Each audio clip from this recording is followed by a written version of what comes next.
احمق لوگ کہیں گے کہ مسلمان جس قبلے پر پہلے سے چلے آتے تھے اب اس سے کیوں منہ پھیر بیٹھے؟ تم کہہ دو کہ مشرق اور مغرب سب اللہ ہی کا ہے، وہ جس کو چاہتا ہے سیدھے رستے پر چلاتا ہے، اور اسی طرح ہم نے تم کو امت معتدل بنایا ہے تاکہ تم لوگوں پر گواہ بنو اور پیغمبر آخر الزمان صلی اللہ علیہ وآلہ وسلم تم پر گواہ بنے۔ اور جس قبلے پر تم پہلے تھے اس کو ہم نے اس لیے مقرر کیا تھا کہ معلوم کریں کہ کون ہمارے پیغمبر کا تابع رہتا ہے اور کون الٹے پاؤں پھر جاتا ہے۔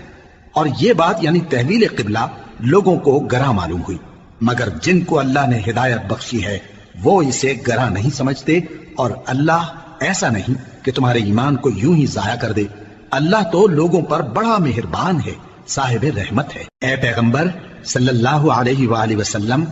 ہم تمہارا آسمان کی طرف منہ اٹھانا دیکھ رہے ہیں، سو ہم تم کو اسی قبلے کی طرف جس کو تم پسند